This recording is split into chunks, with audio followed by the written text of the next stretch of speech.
Jangan lupa subscribe YouTube channel Metro TV News dan jangan lupa nyalakan notifikasinya. Pemirsa, Lembaga Perlindungan Saksi dan Korban atau LPSK mengabulkan permohonan Barada Eliezer tersangka kasus dugaan pembunuhan berencana Brigadir Yosua sebagai justice collaborator. LPSK juga memutuskan memberikan perlindungan terhadap Eliezer sebagai justice collaborator secara penuh.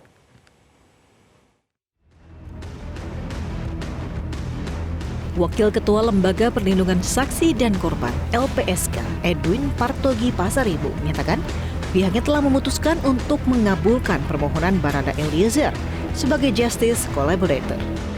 Dengan status sebagai justice collaborator, LPSK akan memberikan pendampingan untuk Barada Eliezer dalam setiap proses pemeriksaan. Barada Eliezer juga telah mendapatkan perlindungan sejak Jumat malam lalu. Dalam hal ini, LPSK telah melakukan koordinasi dengan pihak Bareskrim Polri. Ya, secara status, kami sudah berikan status justice collaborator kepada Barada E. Ya. Artinya sudah ada perlindungan sementara ya? Ya, jadi kami sudah berikan status sebagai justice collaborator. Ya, dengan status itu tentu soal pemisahan tahanan, soal pemisahan pemberkasan itu menjadi bagian yang menjadi perhatian dari penyidik dalam proses penyidikannya. Sudah dari kapan sih Pak yang sementara perlindungan? Dari sejak Jumat malam. Oh, dari hari Jumat malam. Iya. LPSK mengabulkan permohonan Barada Eliezer sebagai justice collaborator dengan berbagai pertimbangan. Selain bukan sebagai pelaku utama dalam kasus yang menjeratnya, Barada Eliezer juga bersedia bekerja sama dengan penyidik untuk mengungkap kejahatan tersebut. Ya, jadi Barada E ini kan pertama kali orang yang menyampaikan terkait dengan bahwa ternyata tidak ada saling tembak, ada baku tembak gitu, yang ada pembunuhan. Itu problem ini ya, ini kunci dari kasus ini pertama kali diungkap oleh Mas Eliezer ini. Jadi itu yang kami ini ya appreciate terhadap Mas Barada, kemudian dan apresiasi juga dengan penyidik Polri ya bisa bisa approach kepada Barada E untuk mengungkap ini. Kalau kemarin Richard Eliezer ini tidak bicara, tidak ngomong ya bahwa peristiwa tersebut adalah pembunuhan, maka sampai detik ini tidak terungkap bahwa ada kejahatan sebenarnya dalam kasus ini gitu. Sementara itu terkait permohonan perlindungan dari istri Irjen Pol Verdi Sambo, Putri Chandrawati, tim LPSK belum berhasil melakukan asesmen karena Putri belum bisa diajak berkomunikasi. Karena kendala itulah, LPSK tidak bisa menerima permohonan perlindungan dari Putri Chandrawati. Tim Liputan Metro TV. LPSK telah resmi mengabulkan permohonan Barada Eliezer untuk menjadi justice collaborator sekaligus memberikan perlindungan penuh untuk Eliezer. Untuk selengkapnya kita akan segera bergabung bersama Wakil Ketua LPSK, Ibu Susi Laningtyas. Selamat sore Bu Susi. Selamat sore Mbak Fitria. Bu Susi, LPSK mengabulkan permohonan justice collaborator dan Barada Eliezer ini mendapatkan perlindungan penuh. Penilaian LPSK, faktor apa saja yang membuat Barada Eliezer ini harus dilindungi? Ya, yang pertama kan harus memenuhi persyaratan bahwa yang bersangkutan atau Barada Eliezer ini layak ditetapkan sebagai JC. Yang pertama adalah bahwa Barada E ini bukan pelaku utama dalam kasus ini. Yang kedua, Barada E mau bekerja sama dengan aparat penegak hukum untuk mengungkap kejahatan ini. Yang ketiga, tindak pidana yang disampaikan atau yang diajukan dalam kasus ini adalah memenuhi dari kriteria tindak pidana yang diatur di dalam Undang-Undang Perlindungan Saksi dan Korban. Nah, berikutnya ada ancaman misalnya. Nah, ini kalau ancaman ini kan potensi ancaman itu bisa dinilai sebagai salah satu ancaman. Nah, berkaitan dengan itu semua, setelah kami melakukan penelaahan, baik kami dapatkan informasi dari berbagai pihak yang terkait dengan kasus ini, dari penyidik, dari Bareskrim Polri, dan kemudian Barada E sendiri. Akhirnya kami memutuskan bahwa yang bersangkutan ini memenuhi kriteria sebagai JC dan layak untuk diberikan perlindungan layaknya sebagai JC. Itu, Mbak. Oke, Bu Susi, tadi ada poin-poin yang pertama adalah bukan pelaku utama, yang kedua mau bekerja sama dengan penegak hukum. Apakah Eliezer ini memberikan keterangan penting lainnya, terutama terkait fakta baru kasus ini ataupun mengungkap secara terbuka peran dari masing-masing tersangka yang saat ini kemudian sudah ditetapkan oleh polisi, terutama mengenai peran atasan yang memerintahkan adanya penembakan. Ya, sebenarnya sudah disampaikan kepada kami, kecuali motif ya, karena Baradae tidak mengetahui dengan jelas dan detail mengenai motifnya apa terkait dengan kejahatan ini. Yang diketahuinya adalah bagaimana dan kapan sudah disampaikan ke kami dan siapa saja yang terlibat. Nah, itu sebenarnya siapa-siapa dan bagaimana detailnya itu memang penyidik yang memiliki informasi lebih jauh soal itu, dan kemudian hanya penyidik nih Mbak yang boleh menyampaikan ke publik. Tapi keterangan ini disampaikan Barada Eliezer kepada LPSK?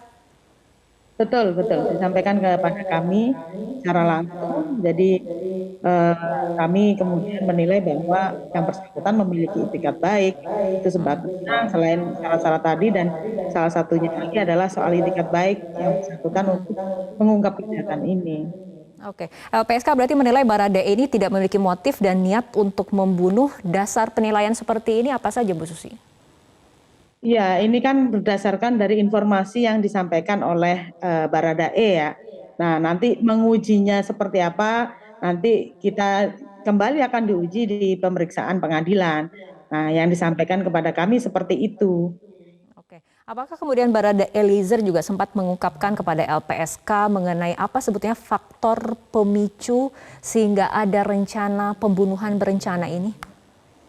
Nah, ini juga yang disampaikan kepada LPSK oleh Baradae bahwa dia tidak mengetahui dengan persis ya latar belakang, terus motifnya apa, secara detail itu tidak tahu.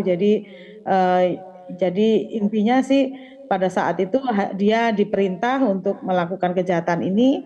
Nah, dia tidak tahu motif di balik itu, latar belakang terkait dengan tindak pidana ini tidak disampaikan kepada kami secara detail karena beliau mengaku tidak mengetahui detail. Oke, untuk penilaian LPSK sendiri, bagaimana Anda menilai ancaman ataupun potensi ancaman terhadap proses hukum yang dilalui oleh Baradae ini?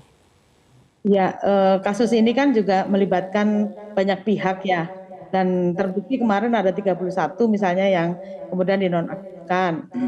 Pejabat Polri yang dinonaktifkan oleh Kapolri. Jadi ini cukup bisa jadi banyak pihak yang terganggu dengan pengakuan dari Richard Eliezer ini. Jadi kami menilai bahwa ada potensi ancaman yang kita tidak tahu siapa yang akan bergerak dan sebagainya. Jadi kami mengantisipasi saja bahwa kalau terjadi ancaman dan sebagainya, sehingga kami memutuskan untuk memberikan perlindungan secara fisik kepada Barada Eliezer ini. Nah, caranya adalah dengan bekerja sama dengan Bareskrim, karena yang bersangkutan ini adalah tahanan dari Bareskrim Polri. Seperti itu, Mbak. Oke, artinya metode perlindungan yang diterapkan apakah hanya berupa perlindungan fisik atau jangkauan perlindungan seperti apa yang bisa diberikan oleh LPSK? Ya, selain perlindungan fisik, ada juga perlindungan selaku JC. Satu adalah penanganan secara khusus. Penanganan secara khusus ini ada beberapa hal. Yang pertama adalah pemisahan tempat tahanan. Ini dalam hal ini sudah kami cek bahwa memang tempat penahanan Barada Eliezer ini memang dipisahkan dari pelaku yang lain, 3 pelaku lainnya ya.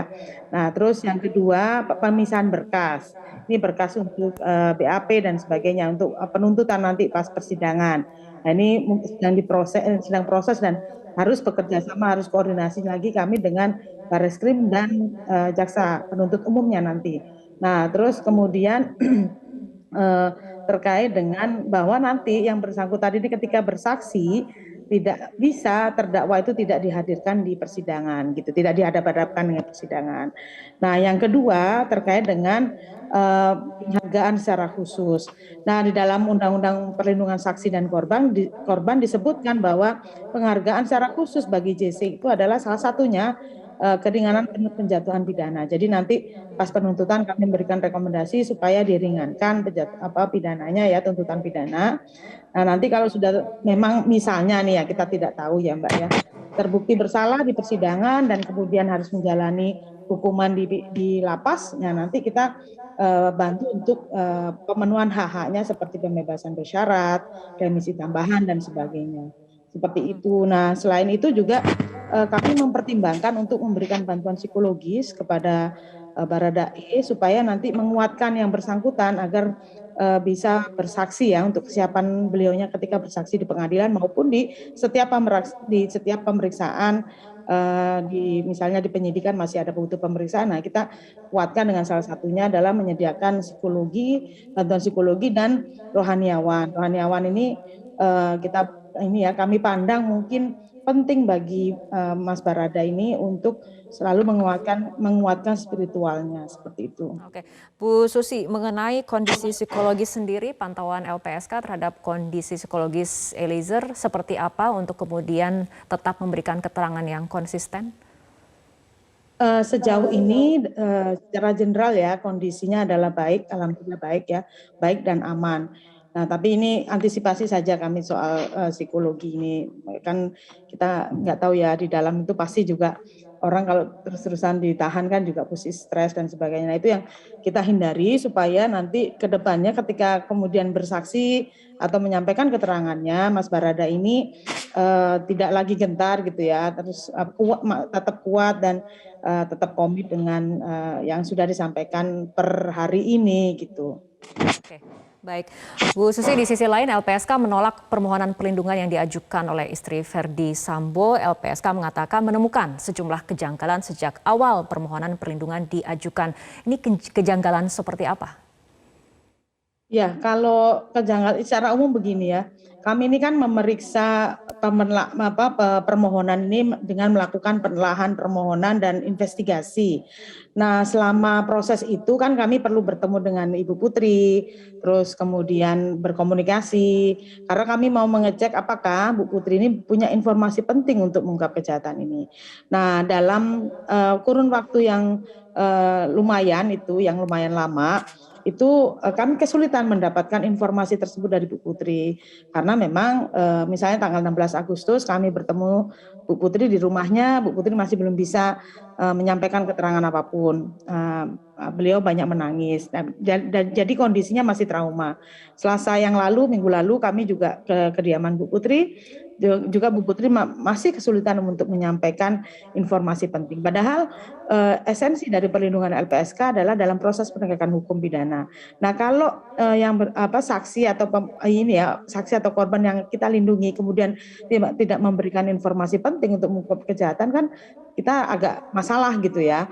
Jadi itu yang kami tidak mendapatkan informasi penting terkait dengan kasus ini dari Bu Putri. Yang kedua terkait dengan ancaman. Nah, kami juga masih belum mendapatkan informasi sampai detik ini terkait apakah ada ancaman kepada Ibu Putri gitu ya. Yang kami dapatkan bahwa memang ada ancaman soal pemberitaan media massa yang itu disampaikan oleh Pak Verdi Sambo pada tanggal 13 Juli 2022 ketika LPSK bertemu dengan Pak Verdi Sambo di kantornya terkait dengan rencana untuk mengajukan permohonan perlindungan ke LPSK untuk Bu Putri. Nah, yang ketiga terkait dengan kondisi psikologisnya bahwa Bu Putri memang setelah Selasa kemarin itu kami temuin beserta dengan tim LPSK beserta dengan tim psikolog dan psikiater bahwa menyampaikan bahwa memang Bu Putri ini masih mengalami trauma dan depresi dan tidak disimpulkan tidak cukup memiliki kompetensi psikologis yang cukup memadai untuk menjalani pemeriksaan dan memberikan keterangan sehingga kami agak susah kemudian untuk memutuskan untuk memberikan perlindungan. Akhirnya kami memutuskan untuk menolak gitu. Oke, baik. Bu Susi Leningtyas, Wakil Ketua LPSK, terima kasih telah berbincang bersama kami sore hari ini.